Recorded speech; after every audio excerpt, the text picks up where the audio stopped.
Hi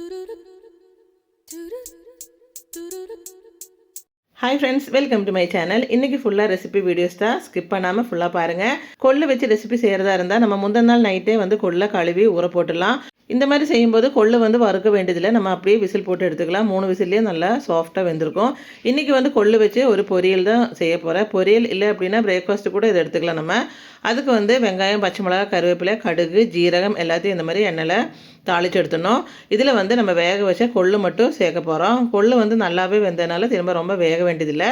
இப்போ கொள்ளு சேர்த்ததுக்கப்புறம் தேவையான உப்பையும் சேர்த்து நல்லா கலரி விட்டணும். இதில் நம்ம வந்து ஃப்ரெஷ்ஷாக துருவின தேங்காய் போட்டிருக்கிறோம். இது வந்து நல்லா கலரி விட்டு நல்லா ட்ரை பண்ணி எடுத்துக்கலாம். இது வந்து நம்ம சாப்பாடுக்கு சைட் டிஷ்ஷாக வச்சு சாப்பிட்டுக்கலாம். இல்லை அப்படின்னா காலையில் வந்து பிரேக்ஃபாஸ்ட்டாக கூட சாப்பிட்டுக்கலாம். அவ்வளோ டேஸ்ட்டாக இருக்கும்.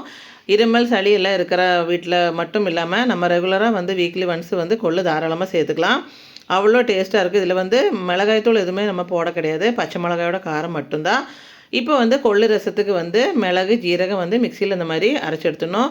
இது கூட நம்ம வேக வச்ச கொள்ளு, தக்காளி சேர்த்து நல்லா வந்து மிக்சியில் அரைச்சி எடுத்துக்கணும். இந்த மாதிரி அரைச்சி எடுக்கும்போது நம்ம வந்து கொள்ளோடு சேர்த்து நம்ம வந்து சாப்பாடு பெருசாக சாப்பிட்ற மாதிரி தான் இருக்கும். கொள்ளு தனியாக வந்து எடுத்து வைக்க வேண்டியது இருக்காது. இந்த மாதிரி இந்த பாருங்கள் நல்லா நைஸாக அரைச்சதுக்கப்புறம் நம்ம எப்போவுமே ரசத்துக்கு தாளிக்கிற மாதிரி தாளித்து அதில் வந்து வெள்ளைப்பூண்டு வந்து இடித்து வந்து போட்டு விட்டோம் அப்படின்னா நல்ல வாசனையாக இருக்கும்.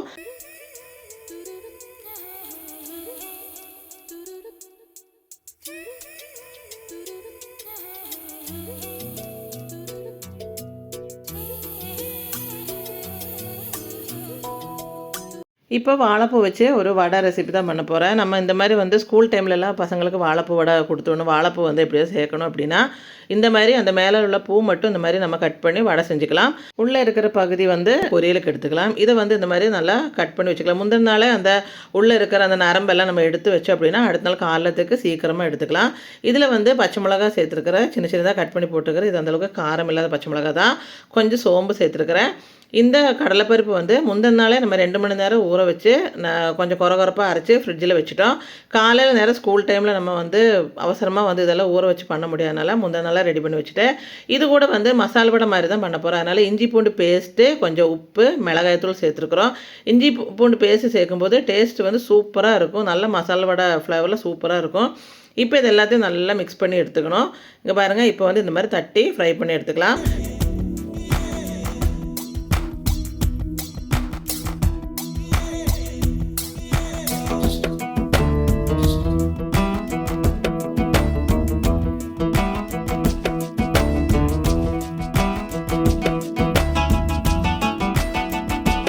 சாப்பாடு கொடுத்து விட்டு போர் அடிக்கிற ஒரு நாளைக்கு வந்து இந்த மாதிரி தோசை ஊற்றி கூட பசங்களுக்கு கொடுத்து விடலாம். ஆனால் பிளெயின் தோசையை ஊற்றாமல் அதில் வந்து வெங்காயம், புளி, வரமிளகா வந்து வணக்கி அரைச்சி ஒரு மிக்ஸர் ரெடி பண்ணி வச்சோம் அப்படின்னா இது வந்து கொஞ்சம் காரமாக இருக்கும். தோசை சட்னிக்கு தேவை கிடையாது இதுக்கு.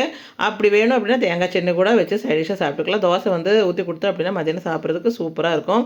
அவ்வளோதான் ஃப்ரெண்ட்ஸ். இந்த ரெசிபிஸ் அண்ட் வீடியோஸ் உங்களுக்கு பிடிச்சிருக்கு அப்படின்னா மறக்காமல் நம்ம சேனலை லைக் பண்ணுங்கள், ஷேர் பண்ணுங்கள், சப்ஸ்கிரைப் பண்ணுங்கள். உங்களோட கருத்துக்களை மறக்காமல் கமெண்ட் பண்ணுங்கள். தேங்க்யூ.